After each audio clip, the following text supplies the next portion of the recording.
Mister Sanjay Kumar Jha. माननीय सभापति महोदय, मैं प्रधानमंत्री जी को, माननीय वित्त मंत्री जी को धन्यवाद देता हूं कि जो एक विकास उन्मुख बजट पेश किया, गरीब, किसान, युवा, महिला सबको देखते हुए, और खास करके बिहार के आकांक्षी राज्य के रूप में जो विशेष सहायता के लिए मदद किया है। आदरणीय सभापति महोदय, जब हम लोग चुनाव में गए थे बिहार में, तो हम लोगों का प्री पोल अलायंस था।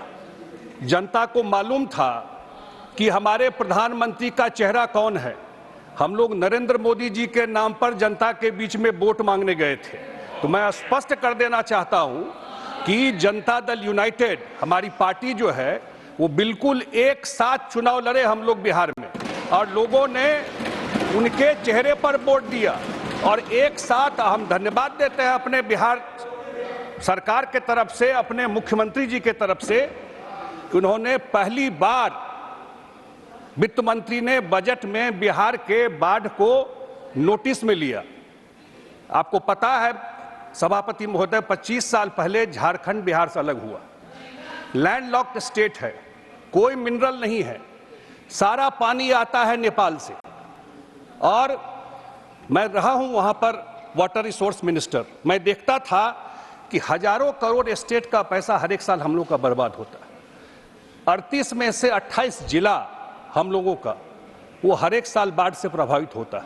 इतना बड़ा एरिया, इतना बड़ा पॉपुलेशन, 8 करोड़ 9 करोड़ पॉपुलेशन, और नेपाल में हाई डैम बनना है। 30 साल 40 साल से वहां कोई काम नहीं हो रहा था। पहली बार वित्त मंत्री जी ने बजट में इसको नोटिस में लिया, और साढ़े 11,000 करोड़ रुपया बिहार के फ्लड के लिए, बाढ़ के लिए उन्होंने मदद करने की सुविधा दी। दूसरा, जो सबसे बड़ा जो गया है, वहां पर जो गया जी है, विष्णुपद मंदिर है, पूरे देश दुनिया के हिंदू समाज के लोग पितृपक्ष में आते हैं पिंडदान देने के लिए। कुछ काम हम लोग के एनडीए सरकार, नीतीश कुमार जी की सरकार ने किया, लेकिन पहली बार इस सरकार ने पर्यटन में उसको, जैसे काशी विश्वनाथ का कॉरिडोर बनाया गया, उस हिसाब से डेवलप करने के लिए गया जी को लिया गया। उसी तरह से पूरा बुद्धिस्ट साउथ ईस्ट एशिया में बुद्ध को ज्ञान वहीं उसी बिहार के धरती पर मिला था, और उस पूरे महाबोधि टेम्पल को गया में डेवलप करने के लिए उस कॉरिडोर को लिया गया। नालंदा ओल्डेस्ट, तो मांझी जी बैठे हुए हैं, उन्हीं का पार्लियामेंट क्षेत्र है। नालंदा सबसे पुराना यूनिवर्सिटी है। लोग कहते हैं जब यूरोप में यूनिवर्सिटी नहीं था तब नालंदा में लोग पढ़ने आते थे। अरे काहे कमेंट्री कर रही हैं आप? क्यों कमेंट्री कर रही हैं आप? नहीं, गलत है। क्यों कमेंट्री कर रही हैं बीच पीछे से? क्या इस तरह पीछे से बैठ करके मैं लगातार देखता रहता हूं इनको। कौन कौन संजय जी, कौन कौन?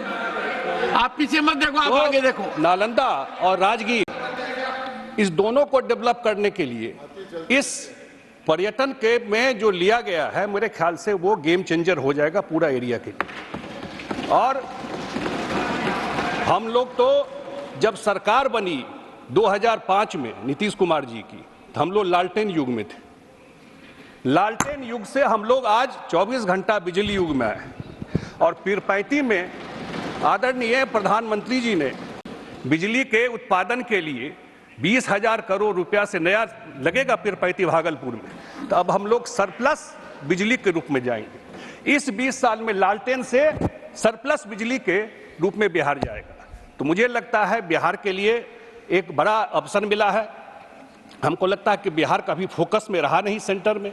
इसके लिए मैं केंद्र सरकार को, प्रधानमंत्री जी को बहुत बहुत धन्यवाद देता हूं। और जो इनिशिएटिव लिया गया है, मैं देख रहा था जो हमारे प्रतिपक्ष के नेता थे, उन्होंने कहा कि बिहार को प्लेट में पकौड़ी और जलेबी दे दिया गया। मैं उनकी बात सुन रहा था। आप बताइए, जिस बिहार को 10 साल केंद्र में सरकार रहा, एक मदद नहीं किया गया, एक मदद।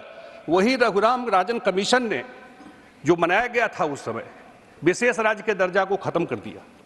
तो मुझे लगता है कि पहली बार बिहार रडार में आया है, और आने वाले टाइम में निश्चित रूप से ये सरकार, चाहे वो तेलुगु देशम पार्टी हो चाहे वो जनता दल यूनाइटेड हो, सब हम लोग प्री पोल अलायंस में जनता का वोट लेकर आए हैं। 5 साल सरकार मोदी जी की चलेगी। यही बात करके अपनी बात समाप्त करता हूं। धन्यवाद।